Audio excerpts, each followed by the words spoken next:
오늘의 말씀의 제목은 전능하신 하나님입니다. 아브라함은 75살이 되어도 자식이 없었습니다. 그런데 하나님께서 아브라함에게 두 가지 거대한 약속을 하셨습니다. 네가 본토 친척 아비집을 떠나서 내가 내게 지시할 땅으로 가면 그 가나안의 그 땅을 너와 내 자손에게 주리라 라는 약속과 자식이 없는 아브라함에게 내 자손은 이 땅 위에서 셀 수 없을 만한 큰 민족을 이루게 될 것이다 라는 약속이었습니다.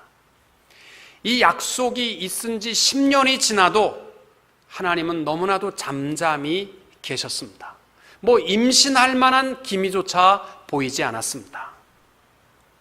그러니까 아브라함과 사라가 기다리다가 못하고 인간적인 방법으로 당신도 더 늙기 전에 아이를 낳는 게 좋겠다. 그래서 자신의 여종인 하갈을 통해서 이스마엘을 갖게 합니다. 그런데 하나님의 계획과 뜻은 10년 동안 잠잠했는데 사람이 계획을 세우니까 순식간에 임신하고 애를 낳는 거예요.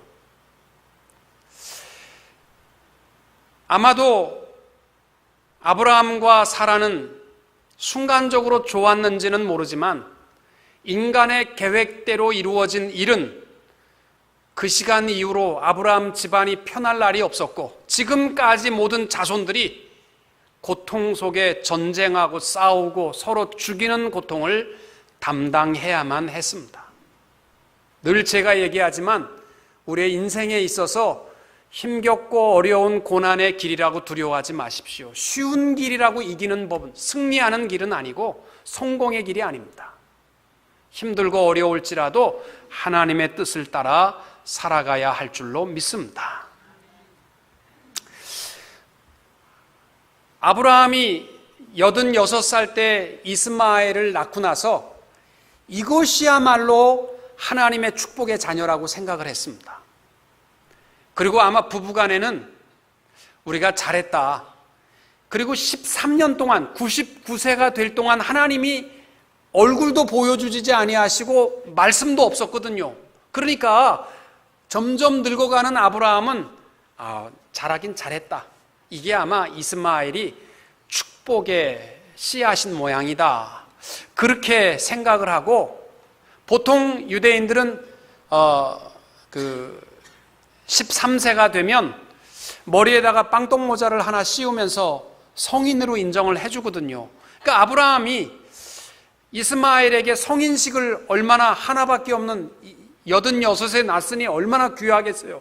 그래서 그 성인식을 화려하게 준비하고 있을 때에 하나님께서 아브라함에게 나타나셨습니다. 그리고 하신 말씀이 뭐냐면 나는 전능한 하나님이다. 엘 샤다이. 못할 일이 없으시고 우리에게 차고 넘치도록 채워주시는 하나님이다. 그 하나님 자신을 밝히셨습니다. 하나님의 생각과 아브라함의 생각이 지금 전혀 다른 거예요. 아브라함은 자기가 늙어가면서 이렇게 하기를 잘했다. 이게 하나님의 축복의 방편이구나.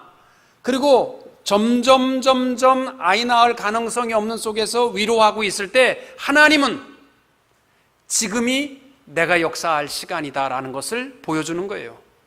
그래서 로마서 4장 19절에 보면 아브라함의 나이가 100세나 되어 자기 몸이 죽은 것 같고, 이 말은 뭐냐면요, 살았으나 죽은 자와 같은 정말 힘없는 노인이 됐다라는 거예요.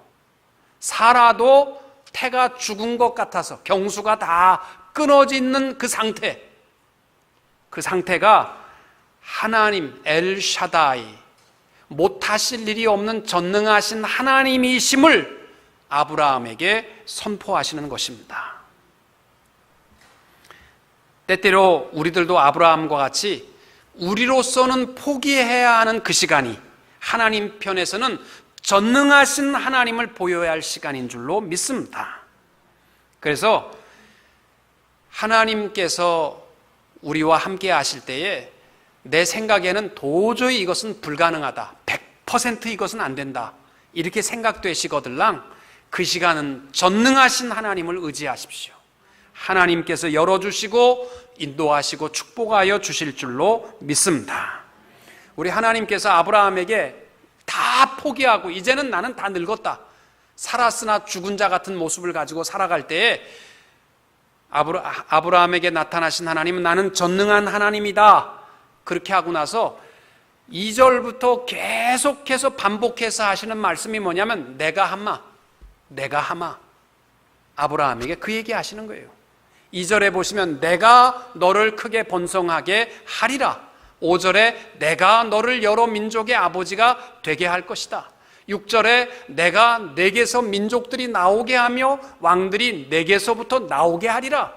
7절에 내가 너와 내 후손의 하나님이 되리라. 8절에 내가 너와 내 후손에게 가나안 온 땅을 주리라. 16절에 내가 사라에게 복을 주어 아들을 낳아 주게 하리라. 내가 그를 여러 민족의 어머니가 되게 하리라. 17절에 내가 내년 이 시기에 사라가 내게 낳을 이삭과 함께 약속을 이루어 가리라. 하나님이 하신다는 거예요. 다 하나님이 하신다는 겁니다. 여러분, 우리의 삶이 내 생각과 방법대로 이루어지는 것은 없습니다. 하나님께서 우리와 함께 하시고 하나님의 전능하심 속에 우리의 삶을 이루어 가시는 줄로 믿으시기 바랍니다. 내가 정말 이 고통을 벗어나고 싶은 그 어려운 순간, 이 어두움의 터널을 빨리 벗어나고 싶은 그 순간에도 전능하신 하나님은 나와 함께 하시는 줄로 믿으시기 바랍니다. 우리 하나님께서 아브라함, 다 늙은 아브라함에게 엘샤다이, 나는 전능한 하나님이다, 이렇게 말씀을 하는 겁니다. 여러분, 그래서 오늘 말씀 엘샤다이, 전능하신 하나님 앞에 우리의 신앙의 자세를 변경시켜야 할 것이 하나 있습니다. 신앙생활이 고달프고 괴롭고 힘든 사람들은 뭐냐면 우리의 이 요만한 능력을 가지고 하나님 앞에 뭔가 해드리겠다고 힘겹게 싸우고 또 원망하고 실망하고 그것 때문에 좌절하고, 그러한 신앙이 되지 마시고 전능하신 하나님을 바라보십시오. 그의 사랑을 누리고 복음의 생명을 새롭게 맛보고 그 하나님의 전능하심을 확인하고 살아가는 우리의 신앙의 삶이 될 때에 우리가 기쁘고 감사함으로 하나님 앞에 나아갈 수 있게 될 줄로 믿습니다. 사랑하는 성도 여러분, 하나님이 다 지금까지도 하셨는 줄로 믿으십니까? 앞으로도 우리의 순간순간마다 우리와 함께 하실 줄로 믿으시기 바랍니다. 여러분, 삶 속에서 내가 하려고 하는 일은요, 이제는 포기하시고 빨리 내려놓으시고 전능하신 하나님이 나와 함께 하심을 기억하시고 하나님과 동행함을 확인하며 살아가는 성도님들이 되시기를 바랍니다. 우리 올해에 2014년도를 시작하면서 새해 첫 주간에 우리가 특별 새벽 예배를 드렸습니다. 그것도 기억이 안 나십니까? 우리 새벽 예배 드렸어요. 특별 새벽 예배. 그때의 첫 주간의 첫날 우리가 나눴던 말씀이 뭔지 아십니까? 엘샤다이, 이 말씀입니다. 전능하신 하나님이 나와 함께 하심. 이제 딱 1년의 반이 지났습니다. 7월 첫 주가 시작됐습니다. 사랑하는 성도 여러분, 우리의 작은 요만한 능력을 가지고 뭘 했다고 해서 자랑할 것도 없고 못했다고 해서 괴로워할 것도 없고, 하나님의 전능하신 하나님이 다 하십니다. 우리 하나님이 다 이루어 주시는 줄로 믿으시고 주님 앞에 맡기고 주님과 동행하는 승리하는 성도님들이 될 수 있기를 주님의 이름으로 축원합니다. 전능하신 하나님이 아브라함에 요구하는 몇 가지가 있습니다. 첫째가 뭐냐면 1절에 나옵니다. 아브라함이 99세 때에 여호와께서 아브라함에게 나타나서 그에게 이르시되 나는 전능한 하나님이라 너는 내 앞에서 행하여 완전하라. 전능하신 하나님은 불변하십니다. 그리고 하나님의 전능하심 속에 그 축복을 누릴 만한 그 대상은 누구냐면 내 앞에서 행하고 완전하라. 이것을 하나님이 요구하시는 거예요. 여러분, 우리가 전능하신 하나님과 동행하며 이기시기를 원하시면 내 삶이 하나님 앞에서 행하고 또 완전한 삶을 이룰 수 있게 되시기를 축복합니다. 내 앞에서 행하라. 이 말은 뭐냐면 우리의 삶이 사람의 눈을 의식하거나 세상의 것들 때문에 매여 있는 삶이 되지 마시고 하나님의 불꽃과 같은 눈동자 앞에서 우리가 무엇을 하든지 하나님 앞에서 행하면 하나님께서 우리의 모든 삶 속에 전능하신 하나님으로 동행하여 주실 줄로 믿습니다. 여러분, 룻기 1장에 보시면은 엘리멜렉의 가정이 모압으로 이민을 가게 됩니다. 그 이민을 가게 된 이유가 뭐냐면 베들레헴 땅에 기근이 들었고 모압 땅이 풍성하다, 이 말 듣고 이민 갔습니다.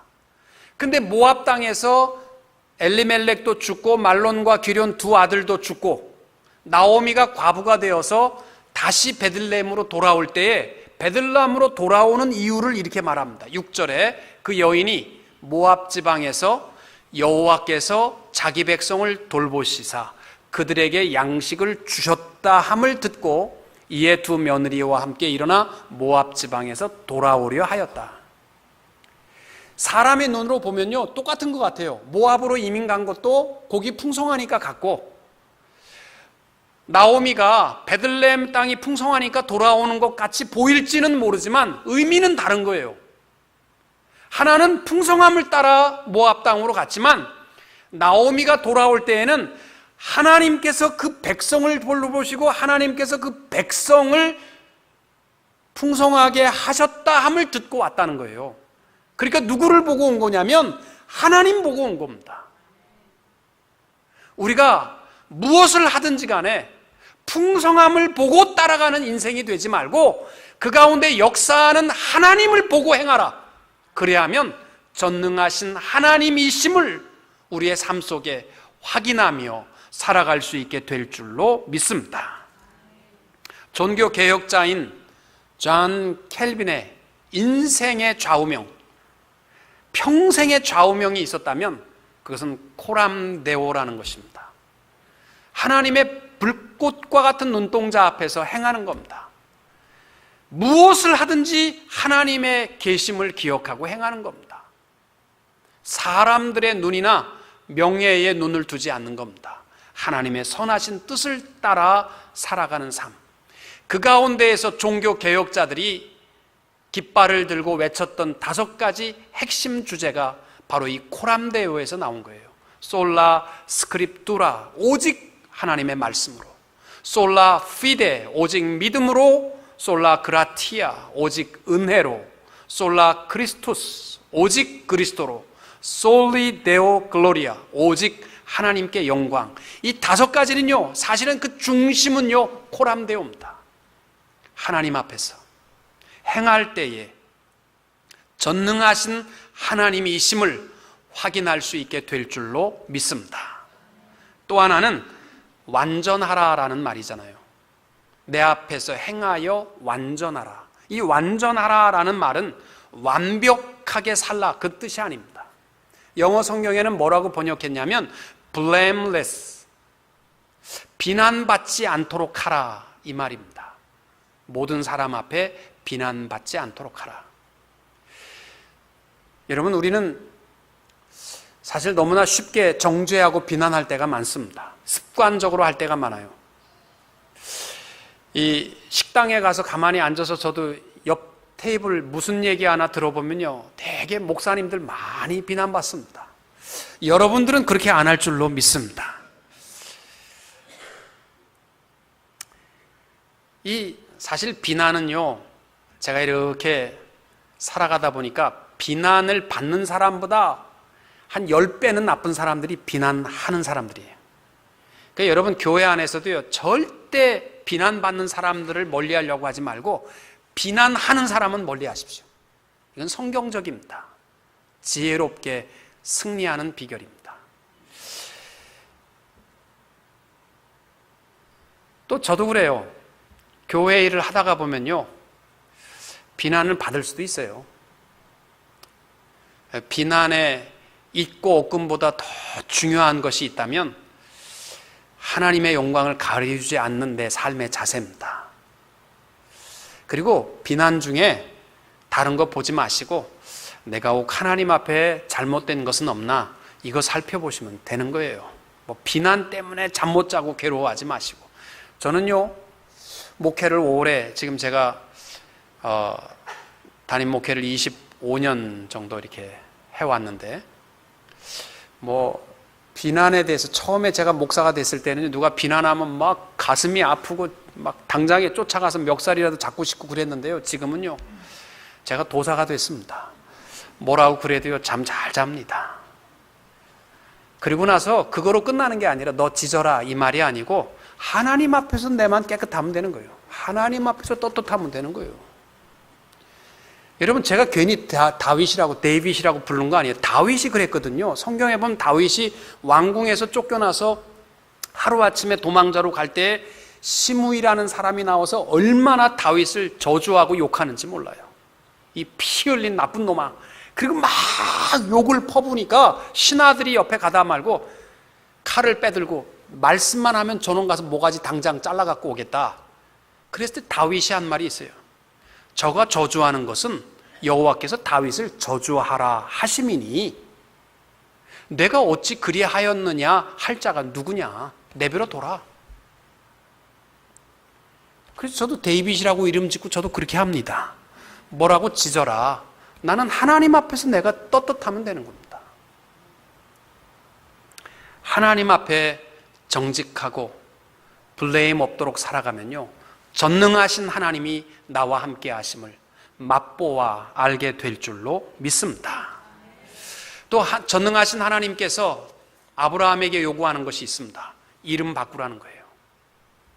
5절에 보니까 이제후로는 내 이름을 아브라함이라 하지 아니하고 아브라함이라 하니니 이는 내가 너를 여러 민족의 아버지가 되게 함이니라. 아브람이라는 말은, 아브라는 말은 아버지고 람이라는 말은 하이, 높다라는 뜻이라서 높은 아버지라는 뜻이고, 아브라함이라는 말은 우리들의 아버지, 열국의 아버지라는 뜻입니다. 또 15절에 보면 하나님이 또 아브라함에게 이르시되 내 아내 사레는 이름을 사레라 하지 말고 사라라 하라. 사레라는 말은 나의 공주라는 뜻이에요. 그러나 사라라는 말은 우리들의 어머니, 열국의 어머니라는 뜻입니다. 하나님께서 이름을 바꿔주셨습니다. 우리들도요, 전능하신 하나님 안에서 우리 이름 바꿔야 됩니다. 그런데요, 우리 진짜 이름을 바꾸란 그 얘기 아니에요. 미국에 살다 보니까 영어 이름을 많이 쓰잖아요. 근데 영어 이름을 자꾸 바꾸는 사람들이 있어.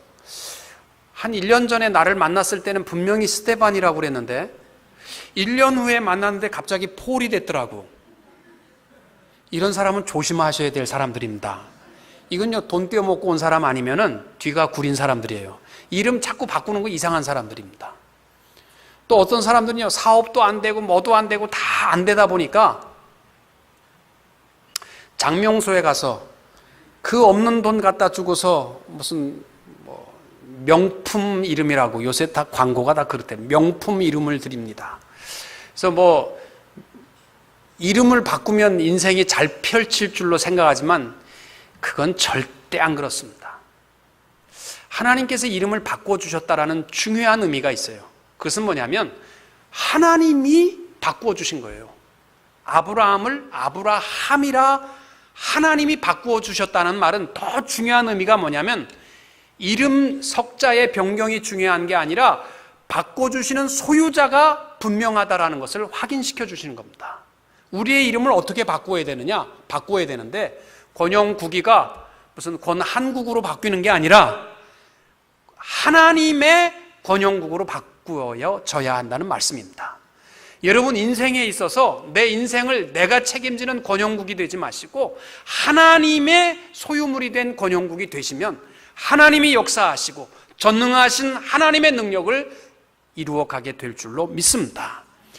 모세가 40살까지는 뭔가를 하려고 애를 썼어요. 히브리 민족을 위해서 하려고 애를 쓰다가 그 다음에 광야로 쫓겨나서 용기도 잃어버렸고 자신감도 잃어버렸고 다 어쩌면 모세의 40살부터 80살까지는요 포기한 인생이었어요. 얼마나 살기 싫었으면 그의 고백을 보면은 인생이 70이요 강건하면 80이라고 고백하는 이유가 뭐냐면 나 80 살았는데 많이 살았다. 더 살고 싶은 마음이 별로 없는 거예요. 모세가요. 그만큼 인생이 짜증스럽고 절망스러울 때 하나님께서 호렙산에서 모세를 불렀어요. 그리고 모세에게 네가 나를 위해서 애굽에 가서 내 백성을 구해오라. 나 못합니다. 자신감 다 잃었거든요. 나 못합니다. 내가 가서 한다고 한들 그 사람들 말 안 듣습니다.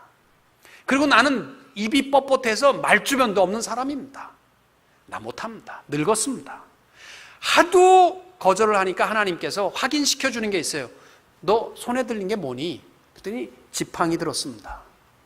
그래서 지팡이로 표적과 기적을 다 보여주시고 마지막에 모세가 애굽을 향하여 출발할 때 바뀐 점이 딱 하나 있어요. 하얀 머리가 하얗게 까맣게 되었더라. 이런 게 또 아니고 키가 더 커졌더라. 이것도 아니고 멋있게 됐더라. 램보처럼 바뀌었더라. 이런 것도 없고 딱 하나 바뀌었는데 그게 뭐냐면 출애굽기 4장 20절에 보시면은 모세가 하나님의 지팡이를 손에 잡았더라. 똑같은 지팡이에요. 그런데 옛날에는 지팡이였는데 애굽으로 향할 때는 하나님의 지팡이를 손에 잡았더라. 하나님이 요구하시는 우리의 변화는 이거예요. 내가 무엇을 하든지 간에 내 주인이 누구인가를 기억하십시다. 하나님의 사람이 되어서 나는 부족하고 연약할지라도 그거 걱정하지 마시고 그것 때문에 사람 판단하지 마시고 전능하신 하나님이 나와 함께 하심 속에 승리할 수 있게 되시기를 축복합니다. 이름을 바꾼다는 중요한 또 하나의 의미는 인격의 변화입니다. 이름 석자는요 성경에도 보면 많이 바꿔줘요. 야곱, 남의 것을 빼앗고 욕심 많았던 야곱, 하나님께서 하나님과 겨루어 이겼다라는 이스라엘이라는 이름을 주셨습니다. 시몬에게도 반석이라는 베드로라는 이름을 주었습니다. 사울도 그 이름을 바울로 바꾸었습니다. 이름 석자가요 사실은 그 사람의 평생을 살아온 인생의 열매를 다 담는 법입니다. 이완용, 그럼 우린 지금도 치를 떨잖아요. 나라를 팔아먹은 놈. 김일성, 이름을 자기가 가져왔지만은 이름만 들어도 이가 갈리는 이름이잖아요. 왜? 그 사람의 모든 삶이 담겨 있기 때문에. 우리들도 여러분이 만약 하나님의 부르심을 받았다고 할 때 여러분의 이름을 들을 때마다 그놈 지긋지긋한 놈, 돈밖에 모르는 놈, 아주 욕만 하던 놈, 남만 비난하던 놈, 그러한 이름을 가져서는 안 되잖아요. 우리의 이름이 누가 들어도 그리스도의 향기로 담겨있는 이름으로 바뀔 수 있게 되시기를 축복합니다. 마지막으로 하나님이 아브라함에게 요구하는 것은 성결하라라는 거예요. 10절 이하에 아브라함에게 명령하는 것이 있습니다. 너희 중 남자는 다 할례를 받으라. 이것이 나와 너희 후손 사이에 지킬 내 언약이니라. 너희는 양피를 베어라. 이것이 나와 너희 사이의 언약의 표징이니라. 이 할례라는 말은 베어낸다라는 뜻이에요. 남자의 생식기의 끝 살을 오려내는 겁니다. 이렇게 함으로 말미암아 거룩한 백성의 징표로 삼으셨습니다. 물론 신약시대에 이방인들이 예수를 믿게 되었을 때 할례를 받게 해야 된다, 말아야 된다, 이거 가지고 여럿이 싸웠지만은 할례 받을 의미가 없다. 왜냐하면 할례의 중요한 신약교회의 의미는 세례거든요. 재밌는 게 있어요. 아브라함이 99세에 할례를 받았습니다. 그때에 이스마엘도 할례를 받았는데 몇 살이었냐면 13살이었습니다. 그래 그것이 전통이 돼가지고 지금도 코란경에 의하면 할례를 받는 사람들은 전부 아랍인들은 13살에 할례를 받고요. 유대인들은 지금도 난지 8일 만에 할례를 받습니다. 그러니까 지금도 역사를 보면요. 그 아브라함의 역사가 하나님의 정황무한 말씀인 걸요. 지금도 보여주고 아랍인들은 딱 5살부터 할례를 받는데 다 13살 때 할례 받습니다. 할례에는 중요한 의미가 3가지가 있어요. 우리 세례받은 사람들은 꼭 기억해야 할 의미입니다. 구별된 거룩한 백성의 의미가 담겨 있습니다. 그리고 이제는 더럽고 추한 백성이 아니라 순결한 하나님의 백성이라는 것입니다. 3번째는 고통과 아픔이 담겨 있습니다. 오늘날 여러분 포경수술을 받아보시면요. 너무너무 아픕니다. 맨 살을 찍고서 하는, 그래도요, 그것도 예리한 수술 칼로 자르고 꼬매는데도 그렇게 아픈데 옛날에는 그런 것도 없었어요. 그냥 돌 갈아가지고 잘라내고 피 줄줄 흘리는 거 그냥 놔두고 있었으니까요. 그거 얼마나 고통스럽겠어요. 그 아픔이 얼마나 크냐면 세겜성 남자들이 야곱의 형제들을 못 이기고 몰살당하는 게 바로 이 할례 때문에 당하는 게 너무너무 고통스러운 거거든요. 세례 가운데는요, 고통도 담고 있습니다. 우리 예수 믿는 사람들은요, 고통을 두려워하지 말아야 돼요. 또 거룩한 삶이 되셔야 됩니다. 그 가운데 전능하신 하나님의 능력이 우리와 함께 하시는 줄로 믿습니다. 여러분, 창세기 17장에서 우리에게 말씀하는 것이 있습니다. 전능하신 하나님이십니다. 양로원에 힘없는 노인네가 아니고 전능하신 하나님이십니다. 그분께서 우리에게 명령하는 것이 있습니다. 내가 다 하마 너는 거룩하라. 그리스도인의 거룩함을 가지고 하나님의 전능하심 속에 동행하며 승리하며 살아가는 성도님들이 될 수 있기를 주님의 이름으로 축원합니다. 사랑하는 나의 아버지 이름 높여드립니다 라는 곡이 있어요. 참 좋습니다. 전능하신 하나님 영원히 다스리시네. 우리 같이 한번 사랑하는 나의 아버지 찬양을 부르십니다.